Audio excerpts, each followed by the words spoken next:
දයාබර දූ දරුවනි, ඔබේ ඉංග්‍රීසි දැනුම වැඩි දියුණු කිරීම සඳහා අපි ඔබට අත දෙන්නෙමු. ඔබ සඳහාම සකසා ඇති මේ සරල ඉංග්‍රීසි පාඩම් මාලාව තුලින් ඔබේ දැනුම තවත් වැඩි කරගන්න. ලෝකයේ අනෙකුත් රටවල් සමග අත්වැල් බැඳගන්න අපි ඉංග්‍රීසියෙන් කතා කරමු.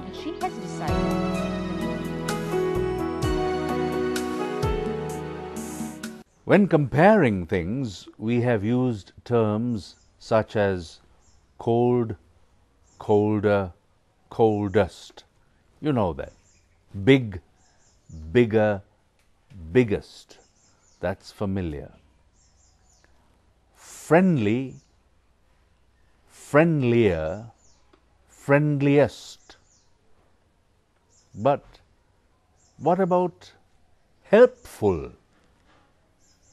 Helpful, more helpful, most helpful. So we use the word more when comparing it with helpful, and when we compare more helpful and something beyond, we say most helpful. So that is something we need to keep in mind when using or when attempting, when trying to compare things. Expensive, yes, expensive, more expensive, most expensive. Comparison. Now, there is another two words that we can think about. Yes, but. Yes, but. We are, with those words, trying to indicate to the ones we are speaking to that there is another view or another point that we need to make. Think of an example such as, the buffalo is a big animal. Yes, but the elephant is bigger. Did you understand that? We have used the term yes, but. We have an opposite view. We are creating another impression and comparing in that way by using the term yes, but. I'll take that again. The buffalo is a big animal, and that is correct. Yes, but the elephant is bigger. Like that, you can use the term yes, but in many situations. You could say, Colombo is a wet place, meaning a lot of rain. Colombo is a wet place. Yes, but Watervilla is wetter. What we are saying is, Watervilla has more rain in the year than Colombo has. So, using the term yes, but, we can employ comparisons. There are some other comparisons that we can use, or forms or expressions that we can employ or utilize in comparisons. We'll think of Piduru Talagala.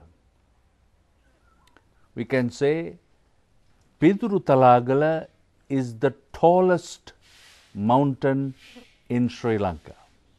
That would be correct. The tallest mountain in Sri Lanka. The blue whale is the largest creature in the sea. That means no animal in the sea is bigger than the blue whale. So we say the whale is the largest creature in the sea. China has the biggest population in the world.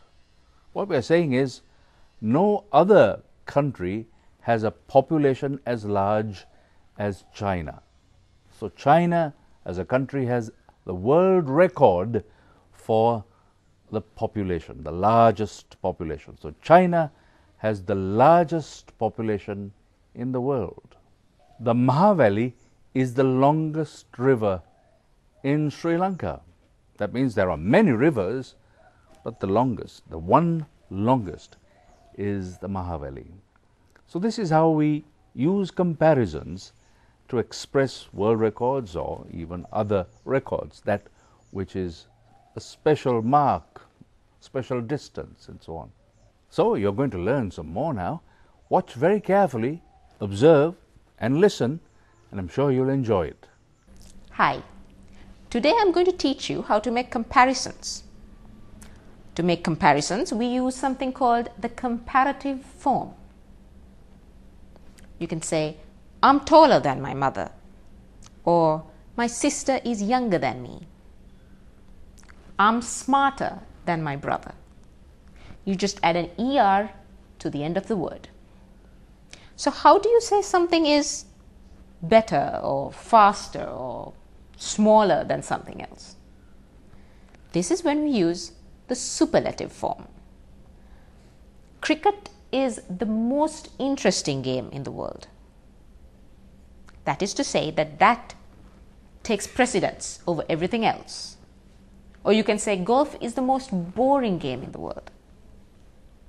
You're not just comparing, you're saying that is the most important thing. You could say the fastest animal is the cheetah, or the slowest animal is the snail. Again, that is the superlative form. Now let's take a look at the main rules, because this changes according to which adjective you're using. Let's take one syllable adjectives. You get words like old. What is the comparative form? Older. Then the superlative form? The oldest. Similarly, the word big becomes what? Bigger in the comparative form and the biggest in the superlative form. The second rule to remember is two-syllable adjectives that end with Y. For example, the word happy. What is the comparative form? Happier. You take out the Y and you add IER. What about the superlative form? Happy, happier, happiest. You take out the Y, IEST. Got it? Let's take another one like that. Friendly. You're a friendly person. You can say, she's friendlier than you are. Then the superlative form will be friendliest. He's the friendliest person I've met. The third rule is for most other two-syllable adjectives. For example, boring. Now the word boring in the comparative form would be more boring. You add the word more in front. Superlative form? That would make it most boring. So boring, more boring, most boring. Let's take the word famous. It's a similar thing.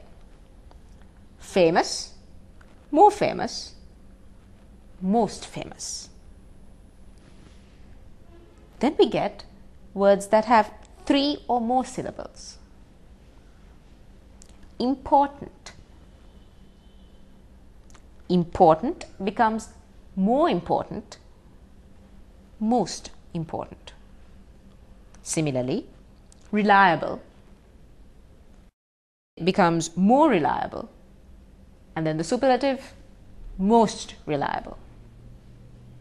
The final rule is for the irregular form. These are the things that you have to remember, because this is what changes from all the other rules. The word bad. What is the comparative form of bad? Bad, worse. Then the superlative form is worst. Similarly, the word good, you're good at something. And the comparative form would be you're better at something. He's better at maths than you were. Superlative form is best. She's the best in our class. Notice how the irregular form changes between the comparative form and the superlative form. How about the word staff? You have heard that word before? Well, what is the meaning of staff? Staff refers to people who work in one place. It could be people working in an office or even in the office of a factory. We refer to that as staff. Teachers taken together in a school are also known as school staff or college staff. So staff refers to a group of people who work together. They are staff. Learn that word and you can begin to use it and use it correctly. Here's another word you can think about, and that is lively. Lively. What does lively mean? Lively means a person or even an animal that has a lot of life in it, energy, is playful, excitable, excited, moves about, gets things done, lively. You can think of a little girl, 4 years old, who's very lively in the home. That means the little girl doesn't sit still, does not sit in a corner, but likes to do things, play around, skip with a skipping rope, help the mother, talk to the neighbors, play with the children, lively. The opposite of lively could be lazy. Lazy. But lively is good. Well, learn these words and enjoy using them.